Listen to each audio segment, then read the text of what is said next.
All right, I think we'll get it started here. So welcome everybody. We're so happy you could join us on this unseasonably warm gray day to look at some blue skies and think about green and growing things. Winter's the time of year here at the Ausable River Association where we're crunching numbers, writing up our data that everything we collected last year, and we're also planning out our planting and restoration projects for the coming year. It's a great time right now to be placing your orders for trees, shrubs, and seeds, and also for planning out some do-it-yourself projects around the yard and your property for the coming year. This is the very first webinar that Ausable River Association has hosted, and hopefully not the last. We're excited to be here. I've got just a couple of housekeeping things to note. We're recording this meeting, so folks that couldn't attend today will get to watch it into the future. We'll make it available online after the webinar, and we'll do our question and answer all the way at the end. We've got 3 presenters today, so feel free to type questions into the chat anytime. We'll try to answer easy questions there, and we'll probably save the rest for the end of the meeting. Great, so without further ado, I'll hand it off to Liz Metzger to get things going. Thank you. Thanks, Carrianne. I apologize that I think I'm going to have to keep my camera off for this to make sure that my internet pulls through. So Carolyn, if you can advance a couple slides here.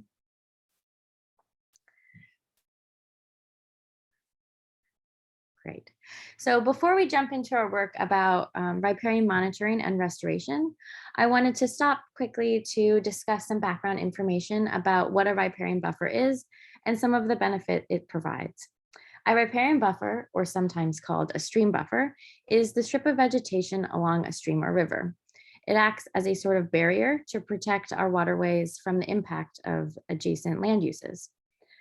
These buffers play a key role in the health of our streams and provide many benefits to birds, wildlife, aquatic life, and our communities. So if we move on to the next slide. What's in it for the birds and wildlife? Well, rivers and streams are one long edge habitat, the interface between land and water. True to this edge status, they offer wildlife the bounties of both water and land. In addition to cover, these corridors provide easy access for drinking water, protected sites for dens and nests, sunny spots for berries and other fruit-producing shrubs, and plenty of food. Next.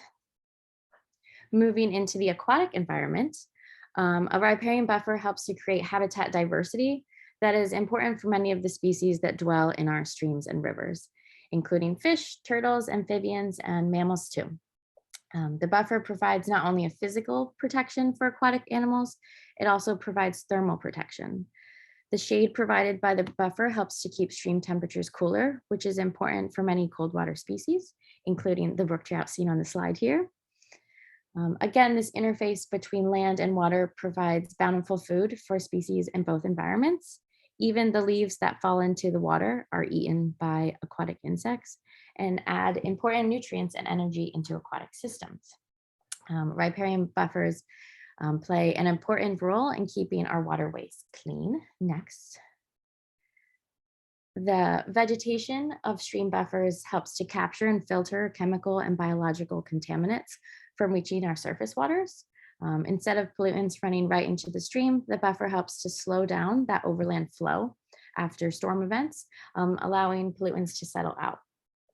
The roots of the native vegetation in these buffers also help to stabilize our stream banks and help protect it from upland erosion and excess sedimentation within streams, which is one of the biggest problems to the Ausable River is sedimentation. While sedimentation in a stream is normal, excess sedimentation can smother the benthic or stream bottom habitats. Next. Fish and wildlife are not the only ones, though, who benefit from riparian buffers. Our communities see many benefits from these healthy, intact riparian buffers, too. The bank stabilization by riparian vegetation that I just mentioned not only reduces sedimentation within streams, it also helps to protect the property of streamside landowners, which is important to many of our community members. As I noted, the buffer acts to keep water clean. This is beneficial not only to those species living in the stream, but also those of us who use the river recreationally. Perhaps most importantly, though, buffers help to mitigate flooding by slowing down water from rain or overland flow. Rather than the water immediately running into the stream, the vegetation helps to slow it down enough that it can enter into the groundwater first. So rather than the water entering the stream all at once, it enters over time, keeping the water levels more stable. Next. So to jump into a little bit more about our work, at the Ausable River Association, we work on riparian buffers in three main ways. The first is we work to revegetate banks following our in-stream restoration projects. We provide community outreach and conduct riparian monitoring and research. Next. Many of our in-stream restoration projects involve constructing new stream banks, often to narrow an overwide channel. As you can see on the photo here, these banks are bare, often left bare after these projects. So these bare banks are vulnerable to erosion and invasive species introduction. So our job on the biological side of things is to quickly vegetate these banks, despite some of the difficulties that come with an area of high disturbance. Next. Because much of the Ausable River stream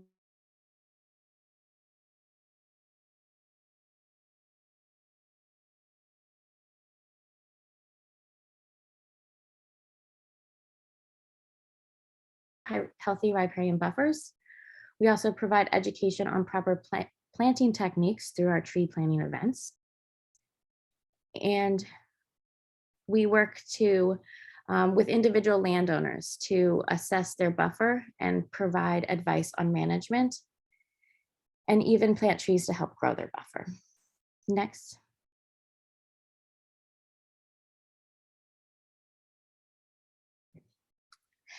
At ASRA, we've been working to enhance riparian habitats along river and stream corridors in the Ausable River watershed since 2009. And while we had moderate success with our early riparian restoration efforts, we're always looking to improve our work. So in 2019, Carrianne teamed up with Steve Langdon with Borealis Consulting to work to improve the success of our riparian restoration. We did this through a few different approaches. We monitored and continue to monitor our past planting sites to look at their growth and health. We have tested various methods to find the best species and planting strategies, and have also met with several other planting practitioners to learn from them. Most recently, though, and what we're going to talk about further today is our work to inventory vegetation throughout the Ausable Basin to identify what native species already exist and thrive in these communities, in these environments. And our work in this is thanks to funding from the Lake Champlain Basin Program, NUIPIC, the Northern New York Audubon, and the Adirondack Garden Club. So with that, I'm going to pass it over to Steve Langdon to talk more about these inventories and our findings. Awesome. Can you guys all hear me? Yep, you're good, Steve. Awesome. Thanks, Liz. I appreciate that. And I appreciate the opportunity to talk with you today and about this really super fun work. And what I want to do is I'm going to just give I'm going to paint a broad picture about why it is that the Adirondacks have an important native plant population that is worth investing in, and then get into the very specifics of the survey that we did. So, and I see a lot of familiar faces on the participant list, and I'm glad to see everybody. And I can't say hi to everybody that I want to say hi to. And I'm glad I see a lot of new faces there, so you don't hear me saying the same things over and over again if you've seen me give this similar talk before.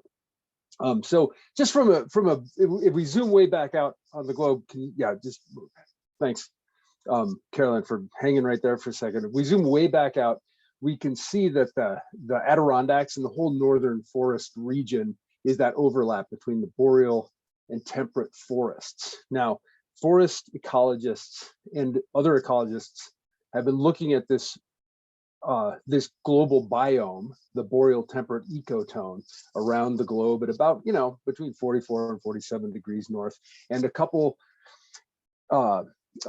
John Pastor at Duluth, who's retired, I think he's retired forest ecologist in Duluth, Minnesota, made some lovely points that I think are very important to understand the value of the Adirondacks and the value of the restoration work that we do in the Adirondacks.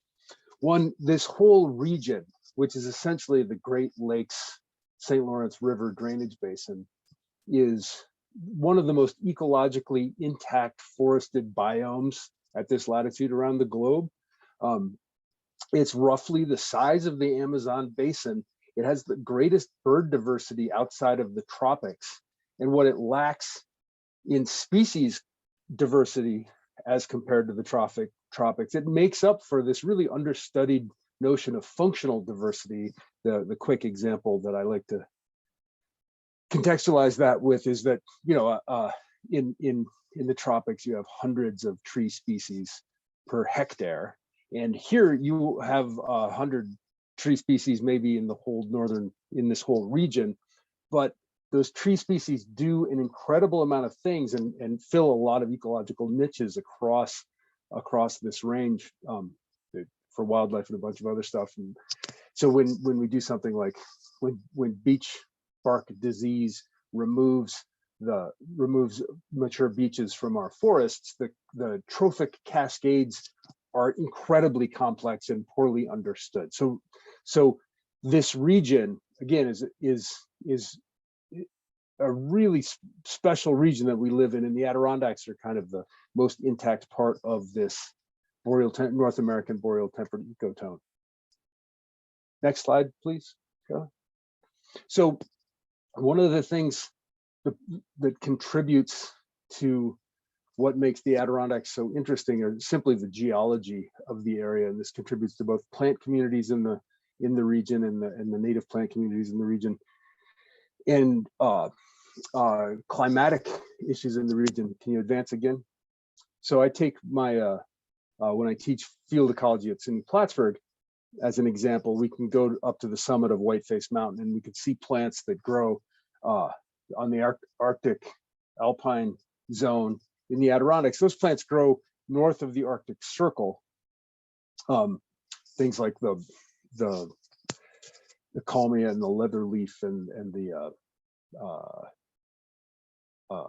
Arctostaphylos. I can only think of Latin names. A bunch of those alpine plants grow way up north of here, 1,600 miles north of here. And then I can take the same class in the same day and drive 15 miles away down to the mouth of the Boquet River and look at sycamore trees at the Nature Conservancy Preserve down at the mouth of the Boquet River. And that's a species that grows all the way down to the Gulf of Mexico. So we can see plants that occur across a third of the Northern Hemisphere, more than that, all in a 15-mile gradient because of the elevation gradient across the Adirondacks, which is about a mile of elevation grade, a little more than a mile of elevation gradient from the summit of Mount Marcy down to the mouth of the Ausable River. Can you advance it? The next, perfect. The next feature that the geology in our mountainous terrain conveys to the Adirondacks is, of course, microclimate gradients. And the example I like to provide for this is that on the left there, you see well, it's a marker pole for a driveway, but it's a temperature data logger at a bog at Shingle Shanty Preserve and Research Station. And I've been monitoring air temperatures there at a meter above the ground. And in 2014, the growing season, the longest period without a frost for the entire year, was only 14 days long at this site. And it's ranged at that site from 14 to about 50 days since I've been monitoring continuously since 2013.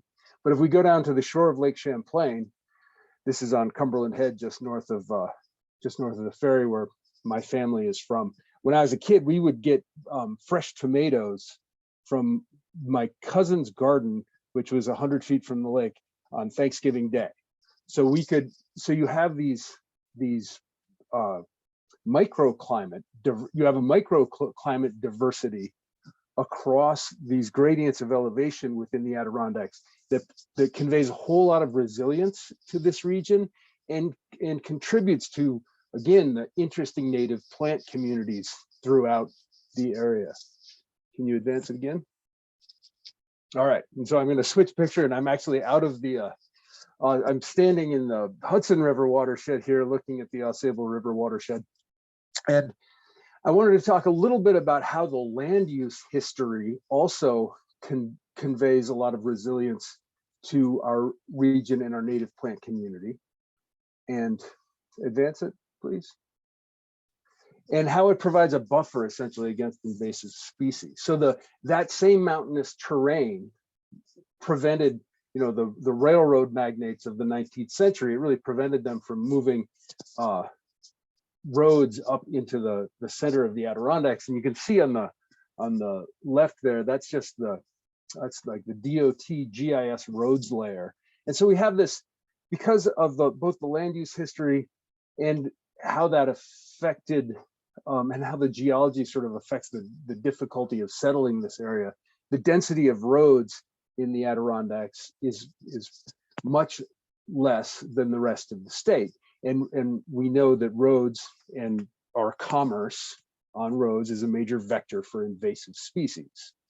The other piece, the other interesting feature of the Adirondacks that buffers us from invasive species is that because it's a mound of Precambrian rock that's essentially about the size, slightly larger than the size of Vermont. It's a giant dome. All the water flows radially out of the Adirondacks. And that means that any aquatic invasive species, they have to fight their way upstream. And they do, but they don't do it at the same extent. That provides just enough of a buffer that, again, our plant communities in the Adirondacks are in pretty good shape. Can you advance the slide? And so, yeah, we've inherited this relatively intact native plant community, and it's critical, I think, that when we're designing planting schedules for riparian restoration work, that we don't follow the recommendations on a statewide level or a northeast-wide level, the recommendations for planting, which include a bunch of horticultural willows and a bunch of other non-native species, but that we focus in right on what we have growing here already in the Adirondacks, and we try to mimic what is being successful here now. So with that, I'm going to switch from the broad scale back to the fine scale. Can you advance? And that's the reason that we began this inventory of vascular plants within the in-stream habitats of the Ausable River. And the goal, again, was to provide a list of the native species that are already occurring in our area, within the stream, within the bankful stream conditions, so that we can not be importing horticultural species or non-native species from outside of the state or outside of the region. And so our objective was simply to sample in-stream sites across the gradient of elevation within the watershed and across the substrates within the river, which are related to the hydrogeomorphic positions of those rivers, whether it's a steep river or a bedrock confined river or a meandering section of the river. We're looking at a section of, this is up in Wilmington Notch on Bassett Flats. I think we're looking upstream here where the river sits still and suddenly there's a big sand deposit here for a second, but you can go a quarter mile either way and get into some really cobbly and rocky and bedrock areas of this river too. Can you advance it? So I'm going to jump right into some sampling details here, and I hope this is I know there are some people in here who will appreciate the technical aspects of this, and some people won't, but we'll soldier ahead. But so we subjectively selected sites that were determined to be representative of the plant communities at below bankful areas. And we did this first in 2014. We tried it out with 4 sites, and then we did it again this year with 13 more sites. And we tried to spread those out across the watershed as best we could. That subjective sampling approach is one that does have precedence in peer-reviewed literature. And it's really in this situation, it's unless you have a ton of time and a ton of resources, you kind of have to use this. If you try to randomly select points based on GIS delineations of aerial imagery, you're dependent on weather conditions and a bunch of other stuff. So we subjectively selected representative sites and had to choose sites where we had landowner permission and sites that were safe to get to. And we used an approach for recording species abundance by strata that was developed by the New York Natural Heritage Program and widely used by those guys and by other natural heritage agencies for describing ecological communities. But we had to limit those in size to about 100 meters and be adaptive about how we did that. So if we had a long skinny shoal within the river, we put a 5 by 20 meter plot up, and if we had a big wide shoal in the river, we put a 10 by 10 meter plot up, so we could adapt our sampling to the sort of the shape of the landscape that we had available to us. Again, we sampled species by abundance and strata within that, century-old plant ecology techniques. And we also characterized the substrate within these in-stream habitats, that is, whether they were rocky or gravelly or cobbly or sandy, and the percentage of open water that was in the site, and dead coarse woody debris and a few other characteristics of the unvegetated surface of the site. And we identified all the vascular plant species. We didn't get into non-vascular plant species. One, there's not a lot growing there, and two, it just would take too much time. And we wouldn't be using them for restoration work. Anyway, so and any species that we were unable to identify in the field, that I was unable to identify in the field, I brought back to my house. And I have a big pile of specimens in my garage right now that I'm looking for a home for. Can you advance it? And so just roughly our results. In 2019, I said this, we had 4 sites. It was the first time we tried doing this. And then in 2022, we added 13 more sites. The 2019 sites, well, you can't see my cursor, but we're mostly in middle elevations of the watershed. And then in 2022, we tried to get more sites in the lower portion of the watershed. And we also went way up into the higher portions of the watershed, up above, up in Indian Pass and up into the South Meadows and in Johns Brook and up in the upper reaches of the Ausable River above the Ausable Club there. So it was pretty well distributed across this elevation gradient. It could be better, but we got we finished more plots than we expected to finish this year, so that's great. Can you advance the slides? Thanks. And all together, we recorded 188 vascular plant taxa in 44 families. I was able to identify 166 plants to species, 18 of those only to genera. We sampled from 100 feet elevation to 2,019 feet elevation within the watershed. And, just as an interesting note, I think 4 of the 17 sites had no invasive species in them at all. And that was encouraging to me. One of the interesting, 2 of those sites were actually in J and had very low plant abundance throughout the plot. One of those sites was low in J and had 2 of them were in J, and then 2 of them were up in Indian Pass Brook and had relatively high plant abundance and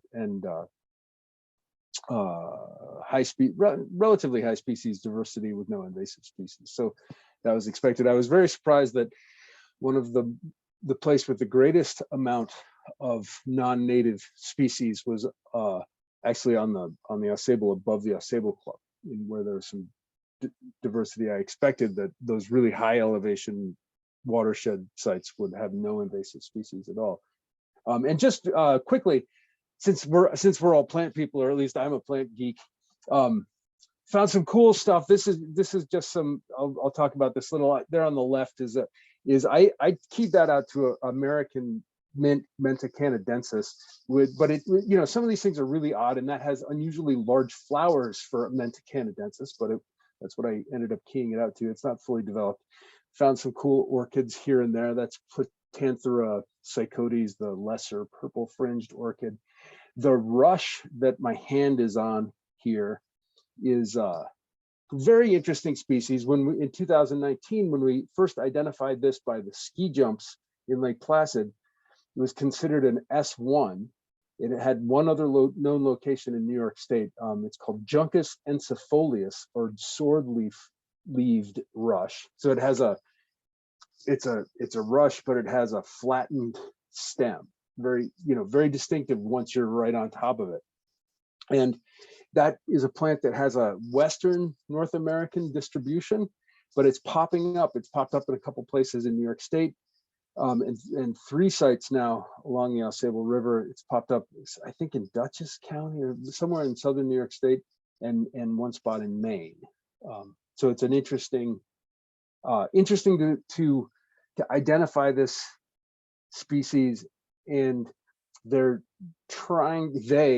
systematic plant ecologists, plant botanists, and systematic botanists and invasive plant people are trying to sort out whether this is an invasive species just that's new, or whether it's a natural distribution of species. It's kind of an interesting one. Oh, and then this is just my garage with my microscope in it. Kind of a mess, but can you advance the slide? So the first thing I did as a plant ecology geek was I just wanted to explore some of this data and look at it. This isn't really the product of what we were looking for, but I think it helps us to think about the importance of where we do riparian restoration and how we think about describing the plants there. So I just characterized the elevation across the x-axis and Shannon-Wiener diversity, which is just a very basic metric of species diversity, biological diversity that's commonly used across the. So we're looking at all the sites we sampled across the watershed, and interestingly, there's no relationship really between elevation, no statistical relationship between elevation and Shannon-Wiener diversity, but that doesn't mean that the composition of those plant communities above or below 1,000 feet elevation is the same. They're very different, and that comes to life as we do we split the plots in those different elevations up, and we list the most abundant species, which is the real product of this. I want to mention that I'm a huge fan of our local botanists, some of whom are still alive and some of whom are not. And Mike Kudish wrote, who is still alive as I understand it, wrote Upland Flora of the Adirondacks, which is a really great resource, even though the nomenclature is out of date, even though it's not comprehensive. But he defined that line between sort of the upland flora and the rest of the flora at 1,000 feet of elevation, and I just sort of roughly use that as a dividing line for this flora. The other one, I'm going to just mention this while I'm thinking about it. A book that I love that's very helpful if you're learning the flora of our region is Nancy Eldblum and Ann Johnson's Plants of St. Lawrence County, New York. Again, these are 2 women from St. Lawrence County who roamed around for 25 or 30 years and recorded plants, and it's a much finer, detailed distribution. Gives you a much better understanding of the distribution of some of these plants throughout the uplands and the lowlands of the Adirondacks. Blah, blah, blah, blah, blah. So here, advance the slide. So I'm looking at, previously I was looking at just diversity across this huge elevation gradient throughout the watershed. Here, I just recorded diversity against the substrate type and the abundance of in panel A, the abundance of rocks and the abundance of cobble and the abundance of gravel and the abundance of sand in those 4 different panels.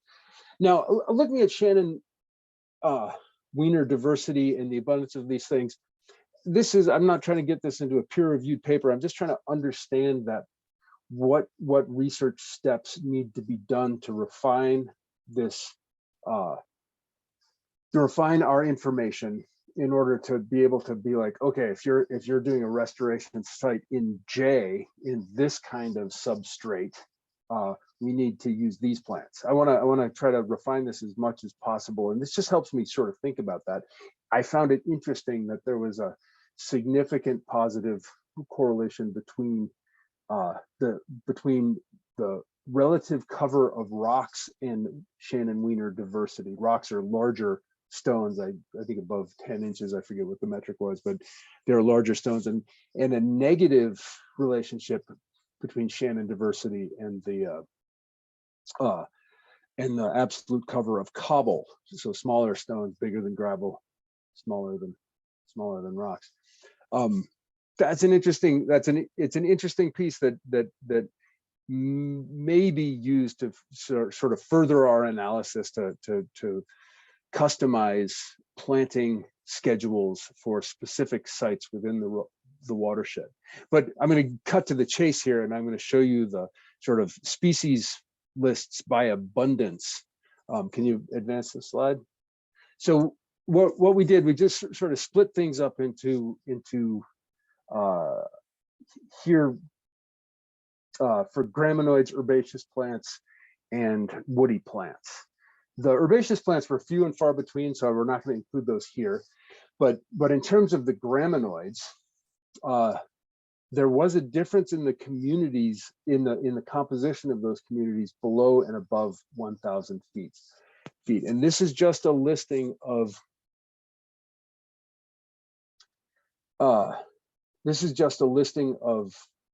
the most abundant plants, not the seed list recommendations that Liz and Carrianne are going to talk about a little bit.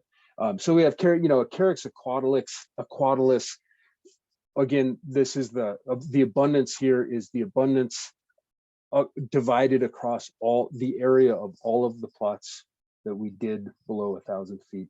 So we were able to produce this list of plants, and then we hand that off to Carrianne and Liz, who then call up the nurseries and the people who produce the seeds for these plants for restoration projects and see what's available and how expensive it is, and we have to think also about how well it's going to grow in different settings. So I'm not going to go into too much detail on the species here. I think the technical people who are really into this will understand the meanings of those species. Can we advance the slide? And if we look at this is the top 12 most abundant woody plants across this survey sample that we did. And similarly, most everything that popped up, I'm just reviewing this quickly, are native species. And there's a whole bunch of willows that pop up. And of course, there are 37 or 38 species of willows in New York State, which all can, I don't know if they all can hybridize, but they often hybridize. They're very, very difficult to identify in the field because their flowers come out at a very different time than their leaves do. So I ended up using a leaf morphology key for identification of the willows. So, we have to sort of understand the complexity of field identifications of these things. But it follows some patterns that are pretty clear and documented in other places, like the St. Lawrence County flora shows that Salix ceracea is the most abundant willow at lower elevations in St. Lawrence County, and Petiolaris is the most, Salix ceracea is the most abundant willow at upper elevations, and Salix petiolaris is the most abundant species at lower elevations. So this kind of comes out in this data, but really we need to broaden our sample size to give this a little more strength, I think. But there's some great species here, some great tree species, and great things that we can use to do native plantings on these riparian restoration sites. Can you advance it again? All right, and so just, you know, the next step, right? There's a photo of Liz here. We're standing in the upper parts of we're up in Johnsbrook Valley, and somebody was talking about sedimentation earlier, and this is all, you know, a sandbank, that cobbled sandbank that got nailed, must have been by Irene, that is a highly disturbed site, and some interesting plants growing there. But our next steps are I'm going to hand it over to I believe Carrianne is going to talk about how we developed planting lists from the species inventory I did. But then ideally we would expand the sampling timing and the locations of the sampling across the watershed, so just so we can get a little more information and refine some of the statistics for honing in on better plant lists for specific substrates and cobbles. And I guess I say that there, and I would love to work with you know, find the time and the resources to voucher some of these specimens with SUNY Plattsburgh. Michael Burgess is a great systematic botanist up at SUNY Plattsburgh. They've got a like a brand new herbarium facility there, and it's a great resource. We haven't used it yet. I also wanted to mention that Michael Burgess had done work with a student in the lower parts of the Ausable River watershed, where they identified 20 or about 100 species of plants growing in these same in-stream habitats. They didn't sample they didn't sample abundance, just species in that project. So that sampling abundance is kind of key for understanding how much of the plant is out there and how much it dominates the system. So, wow, I threw a lot at you. I'm going to stop right there, and I'll hand it over to Carrianne, I believe. Thanks, Steve. Can we advance the slide, please? Great. So to review, everything so far. We've covered the role and benefits of riparian buffers, the riparian research efforts we've teamed up with Borealis Consulting and Steve Langdon on, and our preliminary results.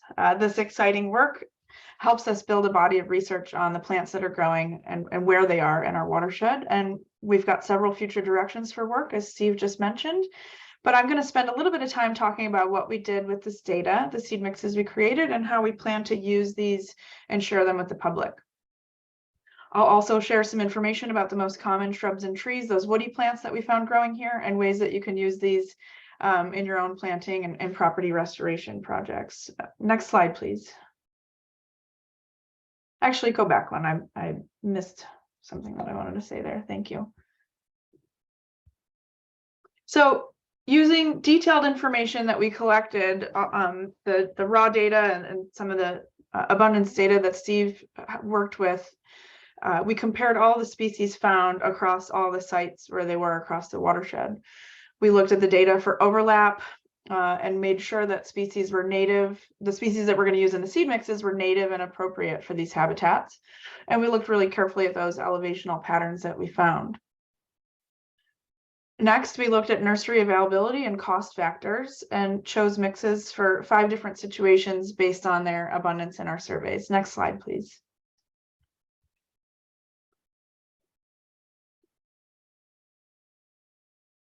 So we came up with 5 different seed mixes that are specially curated, sort of hyper locally for the Ausable River watershed. We know this data can be extended and expanded beyond into neighboring watersheds.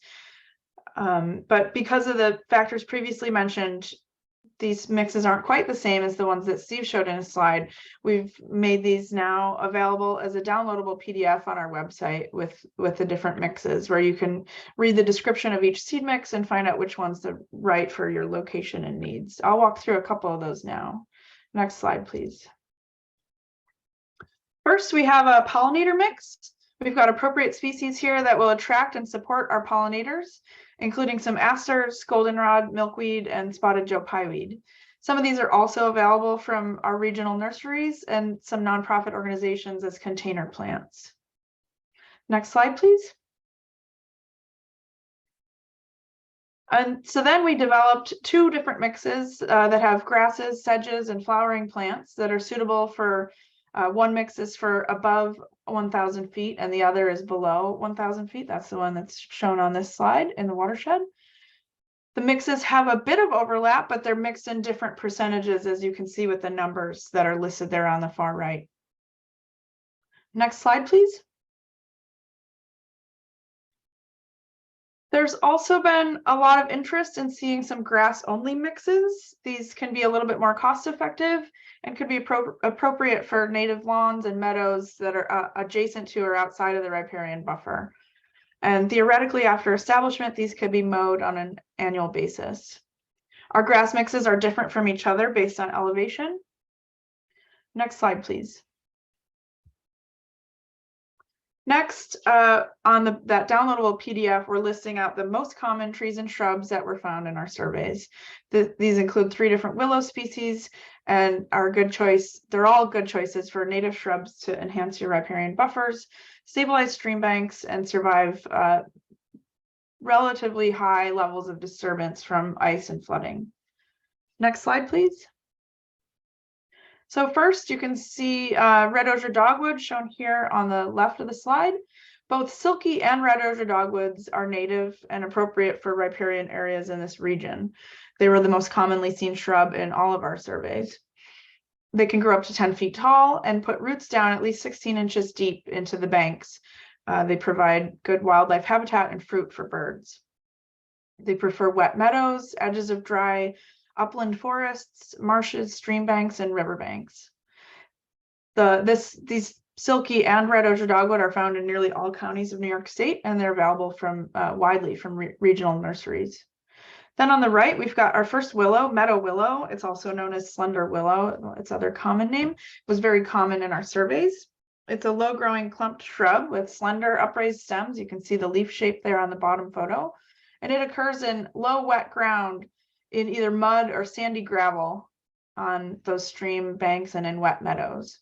The species is an important food source for birds, bees, rodents, and deer.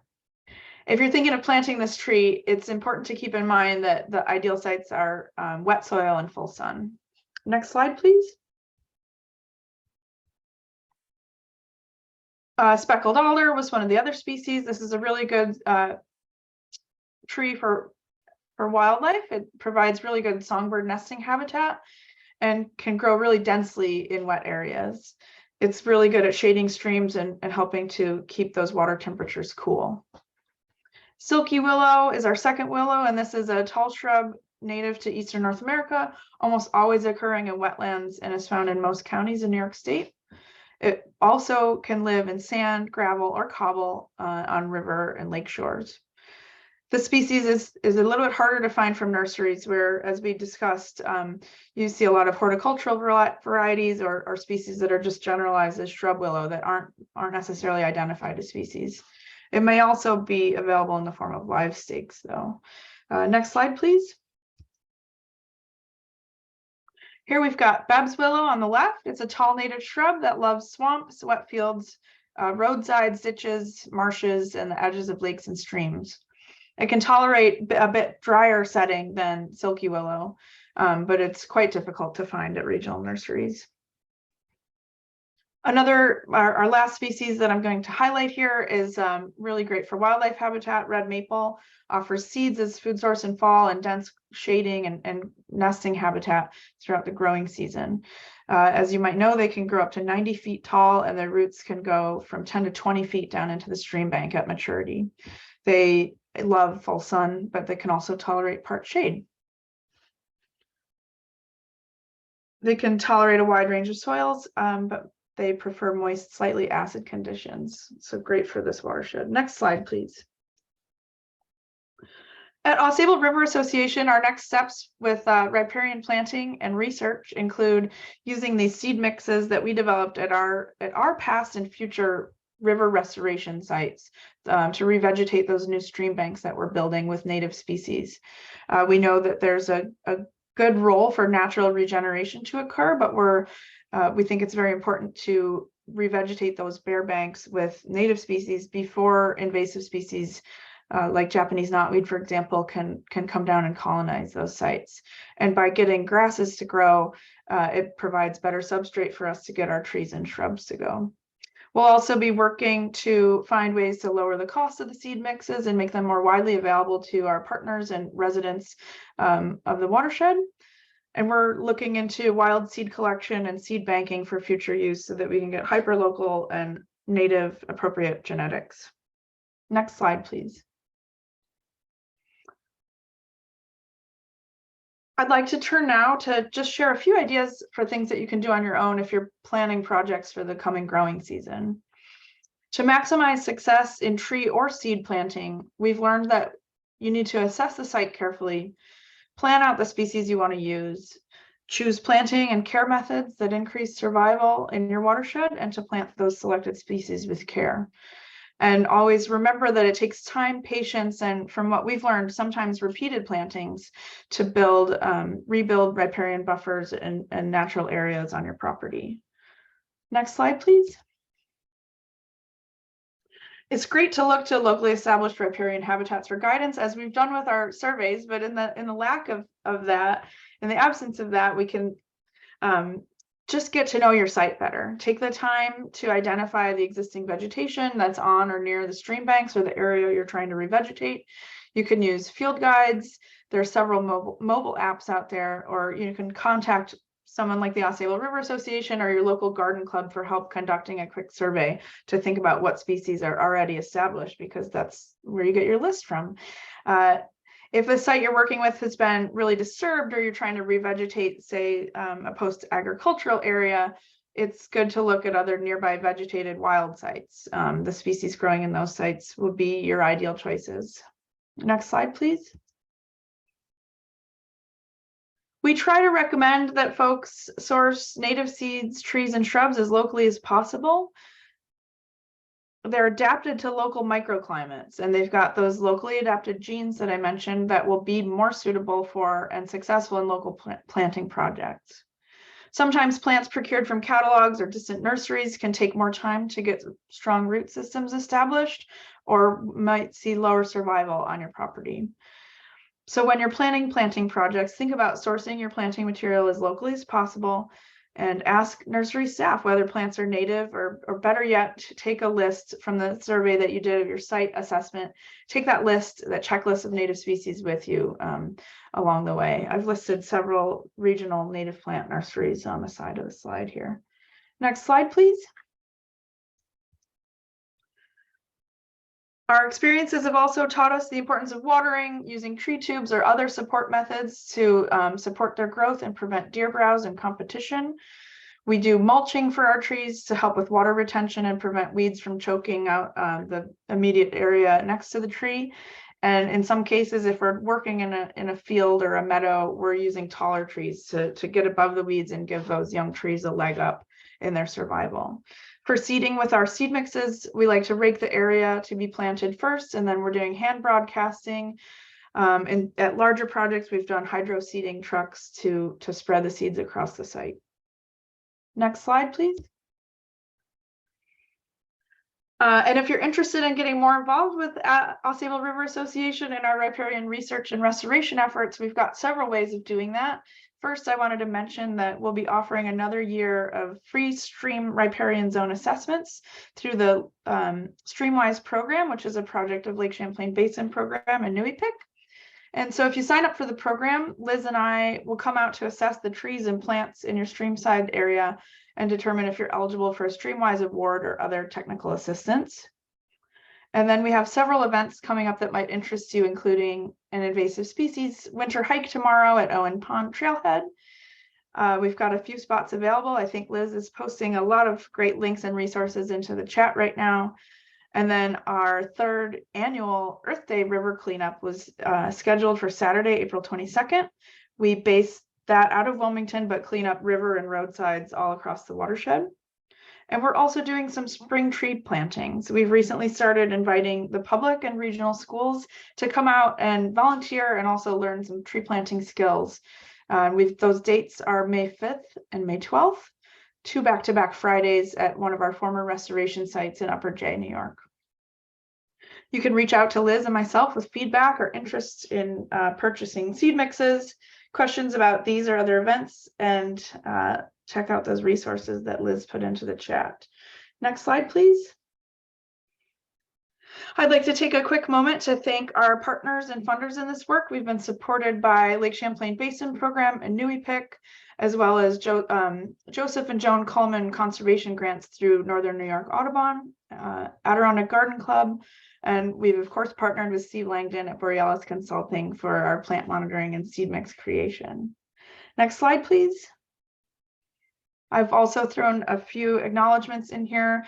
David Warrior, one of the directors of the New York Flora Atlas, and staff of New York Natural Heritage Program for sharing their knowledge and feedback with us on these projects and the seed mixes. Dr. Michael Burgess at SUNY Plattsburgh and Uline Foundation for their partnership and interest in advancing this and our other riparian restoration work. Other resources you might look into are listed on the right, including Ernst Conservation Seeds, DEC, Master Gardeners at Cornell Cooperative, and other regional nonprofits. Next slide, please. Great, and with that, I'll thank you for attending this presentation or watching our recording, and we can turn it over to a few minutes of questions for Liz and Steve and I. Thank you.